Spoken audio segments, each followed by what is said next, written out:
First question is, हम लोगों को एक लाइन गिवन है k minus 3 into x plus नहीं प्लस नहीं minus 4 minus k square into y plus k square minus 7k plus 6 is equals to 0। Very important question है बेटा ये। 1 मार्क के लिए क्वेश्चन बहुत इंपॉर्टेंट है, 2 मार्क्स के लिए भी ये क्वेश्चन बहुत इंपॉर्टेंट है, एंड इवन 4 मार्क्स के लिए भी ये क्वेश्चन काफी इंपॉर्टेंट होता है, क्योंकि जो ये क्वेश्चन है ये क्वेश्चन हमारे पास कंसेप्ट बेस्ड क्वेश्चन है।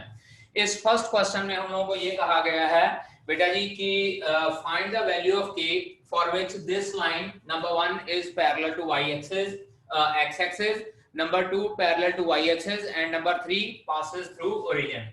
ये तीनों के तीनों पार्ट अगर इकट्ठे आ जाते हैं हमारे पास तो ये 4 मार्क्स में क्वेश्चन होता है, या फर्स्ट और सेकंड पार्ट अगर हमारे पास आता है या थर्ड पार्ट अलग से हमारे पास आता है तो 2 मार्क्स के लिए ये क्वेश्चन इंपॉर्टेंट होता है। अदरवाइज इसके तीनों पार्ट हम लोग 1 मार्क के लिए भी इंपॉर्टेंट कंसीडर कर सकते हैं। अब फर्स्ट पार्ट जैसे है parallel to x axis, parallel to x axis. अब पुत्र जी एक बार याद रखिए, जब हम लोगों ने इक्वेशन और लाइन की थी पैरेलल टू एक्स एक्सिस तो y is equals to something constant पढ़ी थी हम लोगों ने, y is equals to something constant. और अगर y is equals to something constant है तो हम लोग इस तरह से कंसीडर करेंगे कि जो line parallel to x axis होती है बेटा जी उसमें x वाली कोई टर्म नहीं होती, और अगर उसमें x वाली टर्म नहीं होती है तो हम लोग क्या करेंगे, coefficient of x is equals to 0 put कर देंगे। हमारे पास जो अगर कोई भी लाइन y x एक्सिस के पैरेलल होती है उसकी फॉर्म होती है y is equals to something constant, मतलब y वाली टर्म होती है और कांस्टेंट टर्म होती है, लेकिन x वाली कोई टर्म नहीं होती। और अगर x वाली कोई टर्म नहीं है so I am going to put the coefficient of x is equals to 0।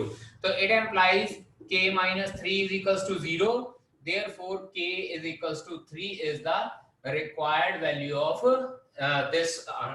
k will be the required value, k is equals to 3 will be the required value for this case parallel to x axis। अब second case है हमारे पास parallel to y axis। अब यहाँ पे दोबारा ध्यान देंगे, parallel to y axis हम लोगों को कहा है, और हम लोगों ने पहले पैरेलल टू y एक्सिस की इक्वेशन इस तरह से पढ़ी थी x is equals to b। अगर कोई line parallel to y axis होती है तो वो x is equals to something constant होती है। सेम कंसेप्ट यहाँ पे भी लगेगा, क्योंकि यहाँ x is equals to something constant है, मतलब x का कुछ कोफिशिएंट है और कांस्टेंट टर्म भी है, लेकिन y वाली टर्म नहीं है। और अगर y वाली टर्म नहीं है तो हम लोग यहाँ पे क्या करेंगे, coefficient of y is equals to 0 put कर देंगे। अब यहाँ पे देखिए y का कोफिशिएंट मेरे पास क्या है, 4 minus k square is equals to 0, it implies k square is equals to 4, so I can say that k is equals to plus minus 2। तो इसका मतलब अगर कोई line parallel to y axis है तो इन दैट केस उसमें k की वैल्यू क्या हो जाएगी, प्लस माइनस 2 हो जाएगी। अब इसके बाद हम लोग थर्ड केस कंसीडर करते हैं, passing through origin, passing through origin. अब बेटा जी एक बात ध्यान दीजिएगा, अगर कोई लाइन ओरिजिन से पास हो रही है तो वो हमारे पास हमेशा इस तरह से होती है, y is equals to kx की फॉर्म की, y is equals to kx की फॉर्म की होती है। याद रखिएगा ये 1 मार्क के क्वेश्चन के लिए भी इंपॉर्टेंट होता है कि अगर कोई लाइन आपकी ओरिजिन में से पास हो रही है तो उसमें y वाली टर्म होती है और x वाली टर्म होती है, लेकिन कांस्टेंट टर्म कोई नहीं होती। और अगर कांस्टेंट टर्म कोई नहीं है तो हम लोग क्या करेंगे कि जो ये गिवन इक्वेशन है उसमें हम लोग कांस्टेंट टर्म को 0 पुट कर देंगे। अब यहाँ पे देखिए ये x का कोफिशिएंट था, this was coefficient of y and this whole term will be considered as constant term. तो इसका मतलब क्या है कि हमारे पास कोई भी ऐसी इक्वेशन जिसमें कांस्टेंट टर्म नहीं होती वो पास थ्रू ओरिजिन होती है, तो इसमें भी हम लोग क्या है कि ओरिजिन में से पास हो रही है तो हम लोग कांस्टेंट टर्म को 0 पुट करेंगे। Passing through origin it implies constant term is equals to 0, constant term is equals to 0 हो जाएगी। और अगर कांस्टेंट टर्म 0 हो जाती है तो we can say that k square minus 7k plus 6 is equals to 0। और k square minus 7k plus 6 is equals to 0 है तो मिडिल टर्म स्प्लिट करके हम लोग इसके फैक्टर बनाते हैं। तो बेटा जी ये k minus 6 into k minus 1 बनता है। मिडिल टर्म स्प्लिट करके देख लीजिएगा, k is equals to k minus 6 भी बचेगा और k माइनस 1 भी बचेगा। और जब हम लोग इसको इक्वल टू 0 पुट करेंगे तो हम लोग यहाँ डायरेक्ट लिख सकते हैं k is equals to 6, 1। So these two are the values of k for which the given equation or line passes through origin. ठीक है बेटा जी। In the second question, find the value of theta and p if the equation x cos theta plus y sin theta is equals to p is normal form of the line कौन सी है हमारे पास, under root 3x plus y plus 2 is equals to 0। बेटा हम लोगों ने जब नॉर्मल फॉर्म ऑफ इक्वेशन और लाइन बनाई थी तो यहाँ पे मैंने थीटा की जगह ओमेगा लिखवाया था, तो यहाँ से जस्ट इन्होंने एब्रिविएशन चेंज की है। नॉर्मल फॉर्म ऑफ इक्वेशन वही रही है, x के साथ cos है और y के साथ sin है, और राइट हैंड साइड पे p where p is the distance या लेंथ ऑफ नॉर्मल। अब मैंने आप लोगों को बताया था कि जब नॉर्मल फॉर्म में कन्वर्ट करना, सबसे पहले कांस्टेंट को दूसरी साइड पे लेके जाते हैं, under root 3x plus y is equals to -2। उसके बाद divide both sides by minus of under root 3 का स्क्वायर प्लस 1 का स्क्वायर। याद कीजिए बेटा जी, मैंने आपको कहा था divide both side by plus minus under root of a square plus b square होता है, और प्लस माइनस साइन डिसाइड करता है जो राइट हैंड साइड पे है। अगर राइट हैंड साइड प्लस का है तो हम लोग प्लस वाली टर्म के साथ डिवाइड करेंगे, अगर राइट हैंड साइड माइनस का है तो हम लोग माइनस वाली टर्म के साथ डिवाइड करेंगे।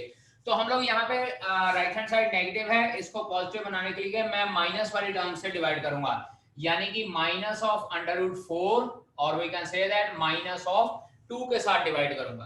तो मेरे पास जो गिवन इक्वेशन बनती है that will become minus under root 3 over 2x minus 1 by 2 of y is equals to minus 2 over minus 2.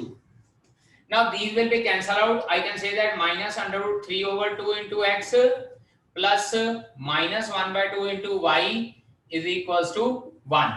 अगर इसको कंपेयर करते हैं, compare it with x cos theta plus y sin theta is equals to 1 is equals to p के साथ।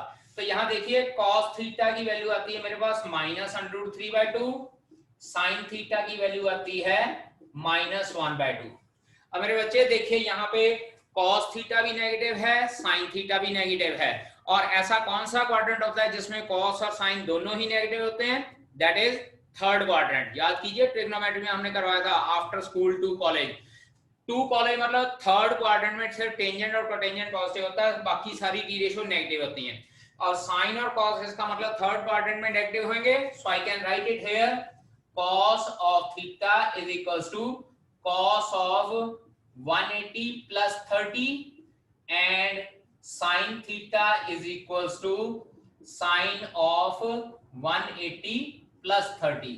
बेटा जी 180 plus 30 third quadrant में जा रहा है, so 180 plus 30 और इधर भी 180 plus 30, we can say that therefore cos theta is equals to cos of 210 degree and sin theta is equals to sin of 210 degree. Therefore required normal form of given equation of straight line is, जो given equation straight line थी under root 3x plus y plus 2 equals to 0, उसकी normal form क्या हो जाएगी, x cos 210 degree plus y sin 210 degree is equals to 1, and this is your normal form of equation of line which was given to us. Third question is find the equations of lines. Equations of line मतलब एक से ज्यादा equations बन सकती हैं. Find the equations of the lines which cuts off intercepts on the axis whose sum is 1 and product is -6. सबसे पहले हम लोग लिखेंगे intercept form of equation of line. Intercept form of equation of line. Line की intercept form की equation क्या होती है, x over a plus y over b is equals to 1. This is equation number 1. Now given that sum of the intercepts यानी कि a plus B हम लोगों को 1 गिवन है एंड ए बी की वैल्यू हम लोगों को -6 गिवन है. Sum of the intercepts is 1 and product of intercepts is -6. We need to find out the equations of the line. अब यहां से क्या करना है हम लोगों ने, ये दोनों इक्वेशन से, इसको इक्वेशन नंबर 2 लिख लेते हैं, इसको इक्वेशन नंबर 3 लिख लेते हैं. यहां से हम लोग a और b की वैल्यू फाइंड आउट करेंगे. चेक कीजिए बेटा जी, यहाँ पे अगर b की वैल्यू लेते हैं तो वो 1 माइनस a आ जाएगी, पुट इन 3. थर्ड इक्वेशन में पुट करेंगे, हमारे पास बनेगा a into 1 minus a is equals to -6. a minus a square is equals to -6, or we can say that 0 is equals to a square minus a minus 6. Middle term split करके अगर इसको solve करेंगे तो ये बनता है a minus 3 into a plus 2 is equals to 0. Middle term split करके इसकी फैक्टराइजेशन करेंगे, हमारे पास आ जाएगा a minus 3 into a plus 2 is equals to 0. और सॉल्व करेंगे तो यहां से a की वैल्यू आती है 3 और a की वैल्यू आती है -2. ठीक है, तो दो केस बनेंगे, if a is equals to 3 and if a is equals to -2. अगर a की वैल्यू 3 आती है, चाहे तो इस इक्वेशन में पुट कर लीजिए, चाहे थर्ड में पुट कर लीजिए, चाहे सेकंड इक्वेशन में पुट कर लीजिए. हम लोग ऐसे कर लेते हैं, from second equation 3 plus b is equals to 1, b की वैल्यू आ जाएगी -2, और इधर से from 1 again from 2 -2 plus b is equals to 1, तो b की वैल्यू 3 आ जाएगी. इसका मतलब दो वैल्यूज a की आई हैं, दो वैल्यूज b की आई हैं. Therefore required equations of lines, क्योंकि दो वैल्यूज आई हैं तो हमारे पास दो इक्वेशन बनेगी. पहली इक्वेशन बनेगी x/3 plus y/-2 is equals to 1, और दूसरी बनेगी x/-2 plus y/3 is equals to 1. LCM वगैरह लेके सॉल्व करते हैं तो ये आती है -2x plus 3y is equals to -6, और 2x minus 3y minus 6 is equals to 0. ये आई है पहली इक्वेशन, और इसको एलसीएम लेके सॉल्व करते हैं तो 3x minus 2y is equals to -6, और 3x minus 2y plus 6 is equals to 0. So these two are our answers, क्योंकि क्वेश्चन में भी कहा हुआ find out the equations of the lines, मतलब एक से ज्यादा इक्वेशन बनेगी. अब यहाँ चेक कीजिए, दो a की वैल्यू आई है, दो b की वैल्यू आई है, वो हम लोग इक्वेशन नंबर 1 में पुट करके तो दो डिफरेंट इक्वेशंस हम लोग बना सकते हैं. In fourth question, it is given to us what are the points on y-axis whose distance from the line x/3 plus y/4 is equals to 1 is 4 units. पहले तो इस इक्वेशन और लाइन को हम लोग जनरल इक्वेशन में convert करते हैं, एलसीएम लेके सॉल्व करते हैं. ये हमारे पास इस तरह से बनती है 4x plus 3y is equals to 12, और 4x plus 3y minus 12 is equals to 0. अब क्योंकि हमको ये कहा गया कि given point lies on the y axis, therefore let 0, k be any point on y axis. 0, k be any point on y axis whose distance from given line is 4 units. 4 units. अब बेटा जी अगर y axis के ऊपर point 0, k consider कर लिया तो हम लोग डिस्टेंस फार्मूला लगाते हैं. याद कीजिए डिस्टेंस फार्मूला का क्या था हमारे पास, ax1 plus by1 plus c modulus over under root of a square plus b square. ये फार्मूला था हमारे पास distance of a point from a straight line. तो यही फार्मूला यहाँ पे लगाते हैं. It implies 4 is equals to modulus of, पहले 0 पुट करेंगे, 0 multiply by 4 plus 3k minus 12 divided by a square plus b square, यानी कि 4 का स्क्वायर प्लस 3 का square. This is 4 is equals to modulus 3k minus 12 divided by 5. 4 का square plus 3 का square 25 हो जाता है, और उसका स्क्वायर रूट 5 हो जाएगा. Cross multiply, so 3k minus 12 modulus is equals to 20. और बेटा जी जब मॉडुलस का साइन रिमूव करना है तो प्लस माइनस का साइन लगाएंगे. It implies 3k minus 12 is equals to 20. या 3k minus 12 is equal to minus 20। एक बार प्लस का साइन और एक बार माइनस का साइन। यहां से 3k is equal to 32, so k is equal to 32/3, और यहां से 3k is equal to -8, so k is equal to -8/3। तो चेक कीजिए बेटा जी, हमारे पास जो पॉइंट्स बनते हैं, these points will be, k की वैल्यू 32/3 आई है या -8/3 आई है, hence the required points are, hence the required points are, कौन कौन से हो जाएंगे, 0, 32/3 and 0, -8/3. So these are the 2 points whose distance from the given line is 4 units. Fifth question given to us that find the perpendicular distance of the line joining the points. 2 points given है, let us consider point A ले लेते हैं, cos theta, sin theta, and second point consider कर हम लोगों को given है, उसको B consider कर लेते हैं, B is cos phi, sin phi, cos phi, sin phi।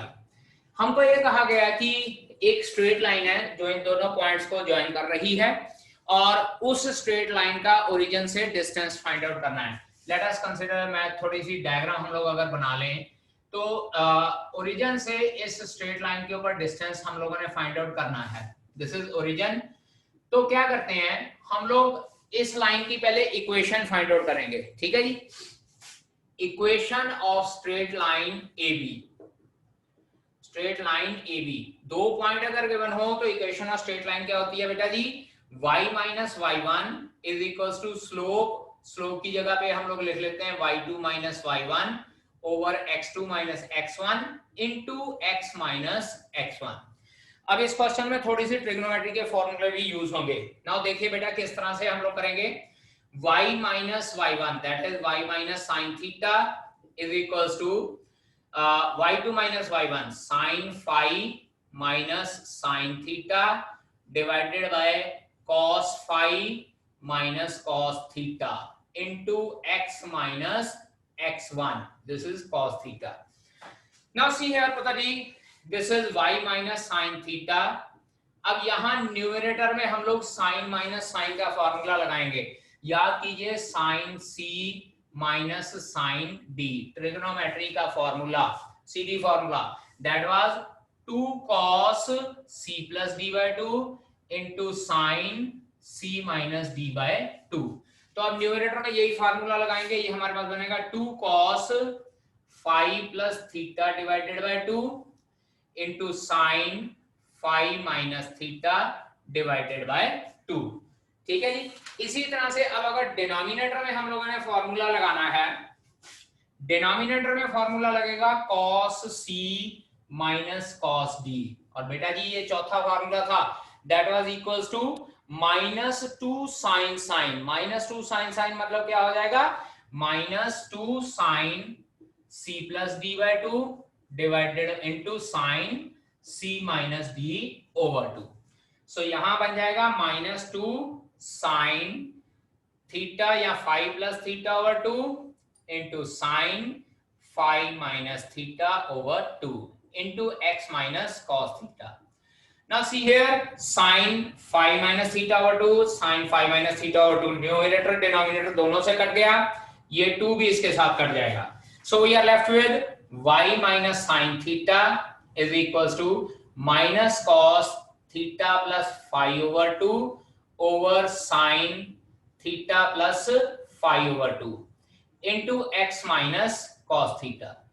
ये डिनोमिनेटर वाला साइन इधर मल्टीप्लाई हो जाएगा और cos वाला टर्म अंदर ब्रैकेट के मल्टीप्लाई हो जाएगी। It will be y into sin theta plus phi over 2 minus sin theta into sin theta plus phi over 2 is equals to minus x cos theta plus phi over 2 plus cos theta into cos theta plus phi over 2।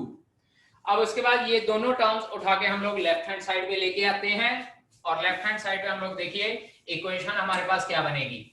Now see here the equation will become x cos theta plus phi over 2 plus, अब ये y वाली term लिखते हैं, y sine theta plus phi over 2.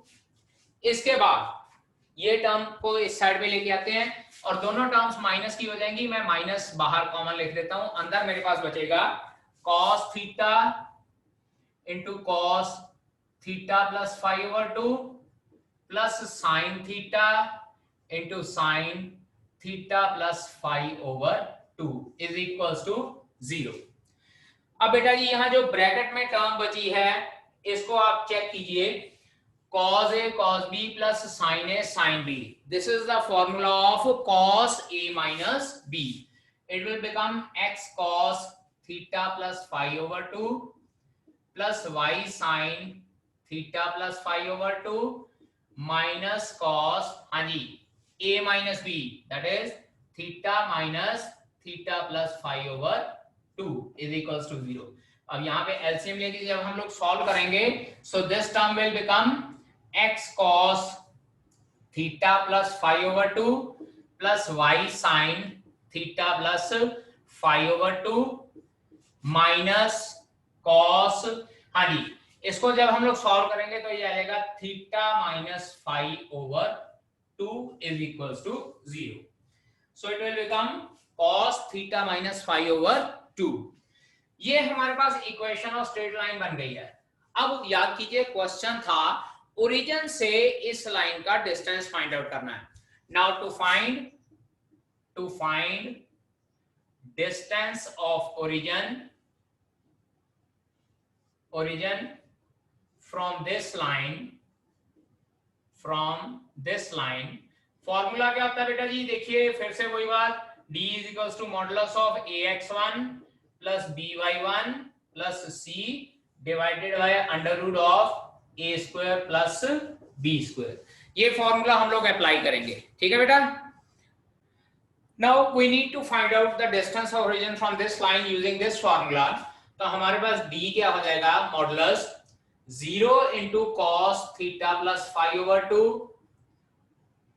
ठीक है जी, plus 0 into sine theta plus phi over 2 minus cos theta minus phi over 2 modulus divided by under root of a square plus b square, यानी कि x का coefficient का square और y के coefficient का square. This will be cos square theta plus phi over 2 plus sine square theta plus phi over 2. Now denominator is sin square theta plus cos square theta. sin square theta plus cos square theta 1 होता है. Angle देख लीजिए दोनों का same है, इसलिए denominator का answer 1 हो जाएगा.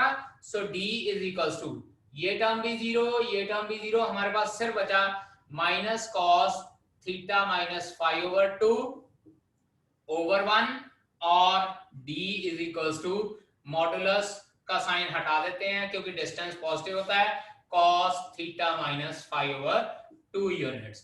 So distance of origin from this straight line is cos of theta minus phi over 2 units. ठीक है बेटा जी.